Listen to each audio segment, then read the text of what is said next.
Today, it is time to hop in and take on MX bikes, and I mean literally take on MX bikes, as we start off slow and work our way through a gauntlet of different bikes. From 125 to 450, and even throwing in some silent shredder scenes on none other than, you guessed it, an e-bike. The goal of this video is to figure out which bike is the fastest, the slowest, the most fun, the easiest to ride. All of the questions will hopefully be answered as we take on Tomahawk Raceway here in MX Bikes. Let's get into it. I've done a couple laps on this track, just not enough to really have it memorized or even really know a flow or any of that good stuff, so we are learning. We are in the true early stages of learning this track. We're gonna have some fun with it and see what we can do. The Stark Varg, man, these electric bikes, they are the future. They are the future of moto, but they're different to ride. They're a ton of fun to ride. Well, in the game at least.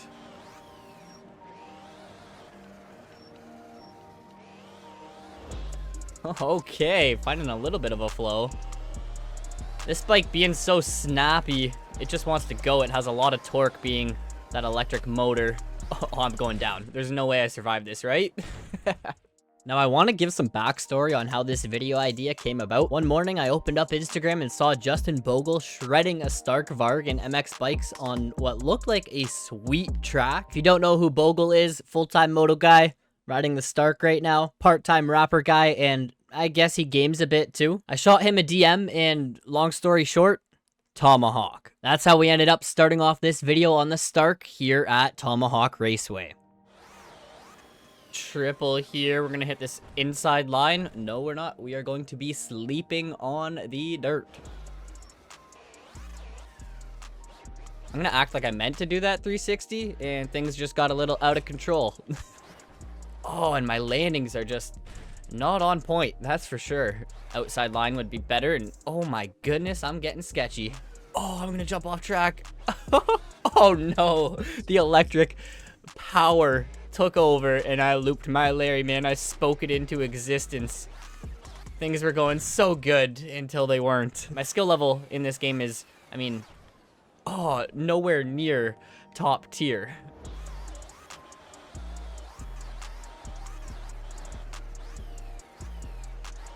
Gonna take this outside line because I'm comfy with it.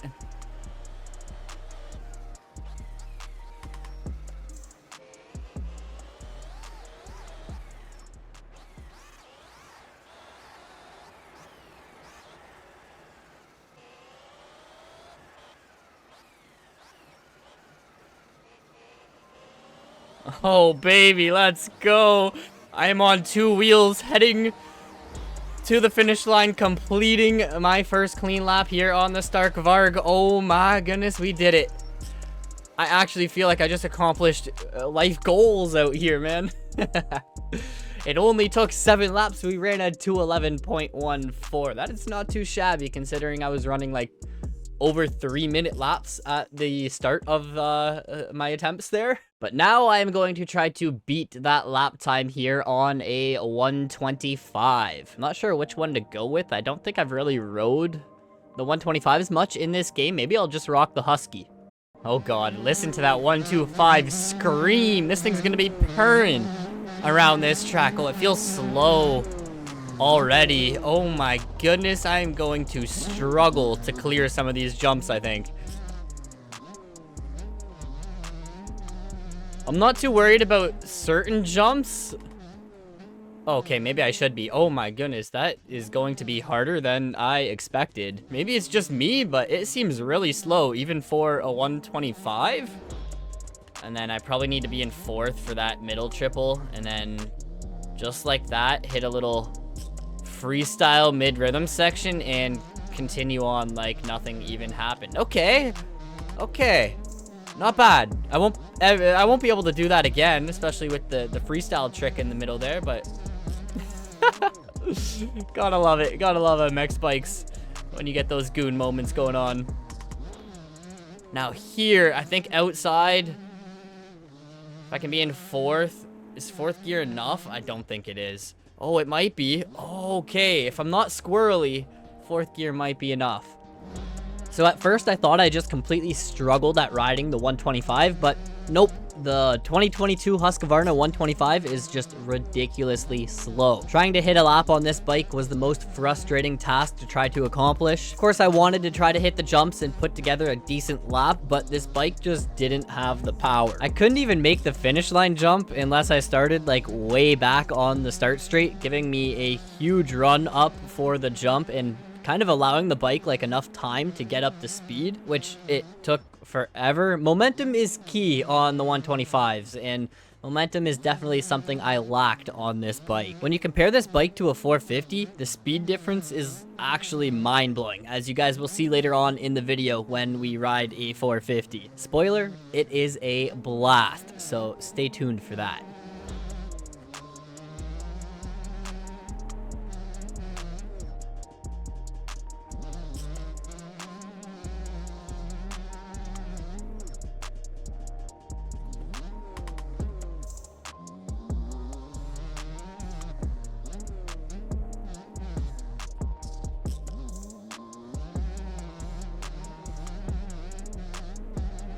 Oh my goodness, the torture is over.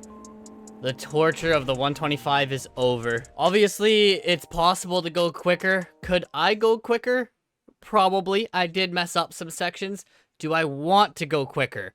No. I am done with that bike on this track. That was torture. Now, a 2:33 for a lap time is pretty dang slow, especially when compared to the 2:11 that I ran earlier on the start. I figured that the 125s are just slower bikes, and I was pretty much sold on that theory until I decided to try out the YZ125. The YZ125 made the Husqvarna look like an off-road granny scooter. It was way easier to ride just because it had more power. I was even able to jump the finish line cleanly without needing an extra run-up, if that means anything. I guess it has to mean something if the Husqvarna couldn't, right?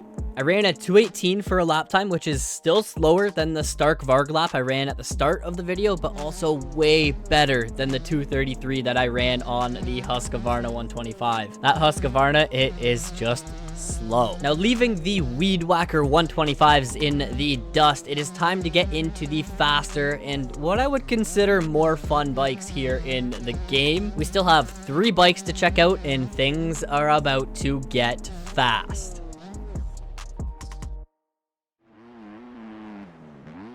$250F time, man. Let's go. It's crazy how much faster this bike is compared to the 125. I'm a lot more familiar with the 250F in this game. It's kind of my main bike that I do ride. So we should be able to string together a decent lap fairly quick here. And yeah, try to find a flow. I'm already finding that I'm over jumping stuff just because the 125 was so wide open and go as fast as you can and hope you make the jumps, whereas even on the 250F you can kind of relax a little bit on some of the jumps. Ooh, that triple step up, that one might be tough. That is for sure. Ooh, that was clean through there. I'm not sure if I've hit that line. Is that even fair? 2:18 on the first lap on the 250F. I already beat the 125 time by a mile. Oh, why am I going outside here? This is just a time waster, I think. Maybe not. It actually worked out all right. Choke up for this.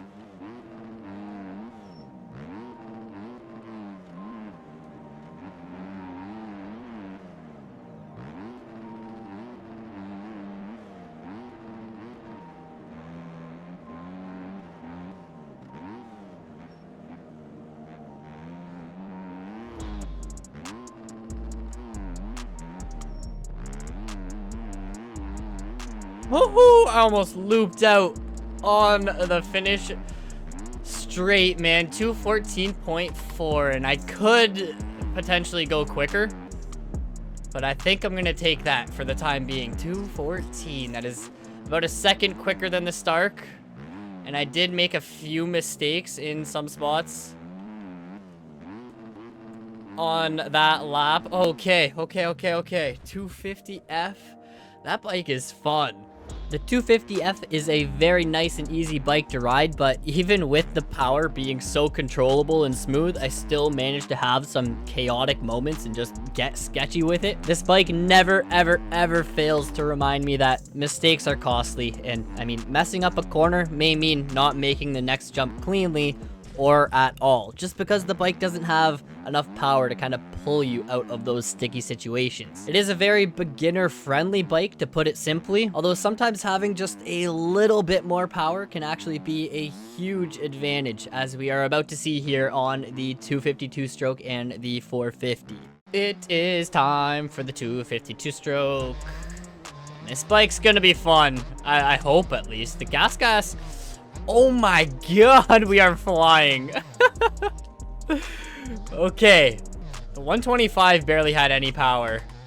This bike feels like it doesn't turn. Now, the 252 stroke is obviously a pretty powerful bike, which I think is going to make certain sections difficult to time. Like that section there that we just went through, if I go too quick, which is going to be easy to do, we're going to be over jumping jumps.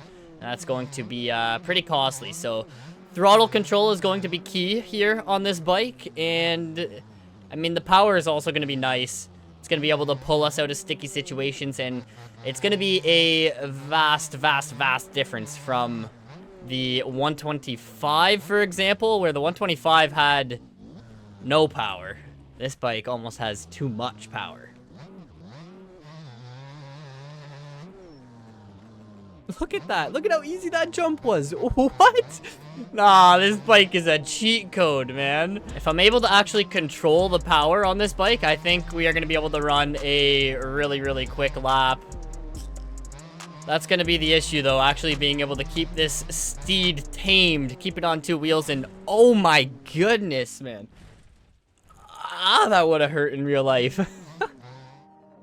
That 252-stroke power hits hard, and it doesn't really roll on smoothly like it does on the 450, as you guys are going to see when we check out the next bike. This bike is a bucking beast that can be pretty hard to control. It gets up to a fast speed and quick. Like, you twist that throttle and you are moving. So being smooth with your throttle control goes a long way on the 252 stroke. And while momentum is still your friend, just like on the 125, the 252 stroke is just that much faster, meaning you don't need to be riding perfect to make it around the track. The 252 stroke has some power, and it really is a ton of usable power once you kind of learn how to tame the beast and control it, of course. It all makes for a very super satisfying bike to ride once you kind of figure it all out. I have a blast riding the 252 strokes in this game.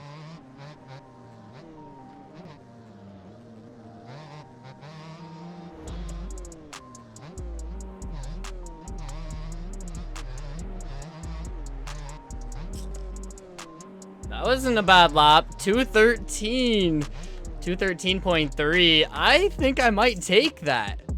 At this point, we have a total of 5 different lap times to compare. I mean, we can probably just ignore the Husky 125 lap. That bike is embarrassingly slow. The biggest surprise so far being how well my Stark lap is holding up at a 211. But it is now time to see if it will continue to hold up at that top spot or if it is going to drop. With all the bikes in the gauntlet behind us but one, it is time to take on the 450 and hit the track. The 450 power, I mean, as long as it's not super aggressive and we can kind of, you know, manage it, I think it's going to be nice to have on this track. Certain sections are tricky if you don't have the power, as we saw on the 125. What is that bike sound? Is that the stock bike sound for this bike? Oh my god, you could actually... Should I try and quad that? I am circling back right now.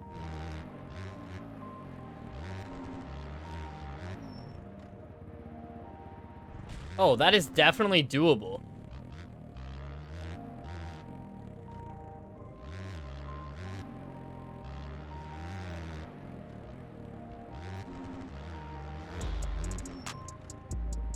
Fourth gear. Oh man, that is clean. I don't think I'm gonna go for that line in my fast lap. Maybe I should. Oh, dude, that was such a clean line. That's a send. That's a Deegan send right there, man. Risk versus reward. I know it would pay off for the lap time, but is it worth it?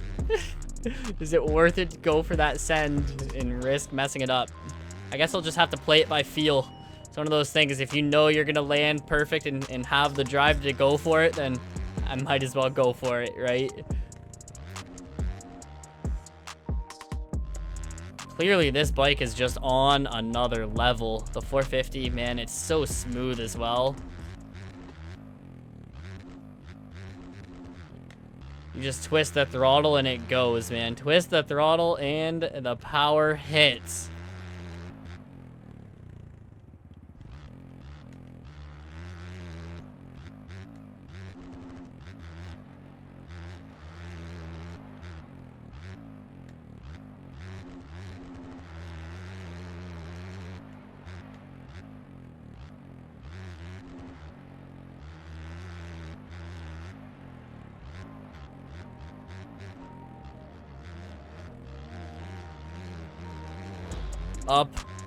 Up the hill, down the hill. Oh, almost got caught in the water ruts.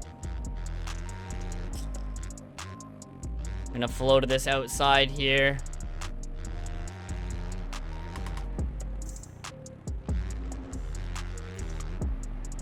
Wow, this bike is quick, man. Like, it is so smooth and so fast. Might have to ride more 450s in this game. I'm usually not a fan of the 450s, but wow, that bike is fast and fun, smooth, man. 209.14. Wow, I broke down under the 210s. I did not expect to do that. Basically 4 full seconds faster on the 450 than I was on any of the other bikes. This bike is truly a rocket ship that is built to go fast. That's the simplest way to put it. It's kind of crazy to see the speed difference across the various different bikes that we checked out today as we took on the gauntlet, from granny scooters to the silent shredders and everything in between. I hope you guys did enjoy this video. A thumbs up would be greatly appreciated. Subscribe if you guys are new. Toss a comment down below and I will catch you in the next one. Peace out.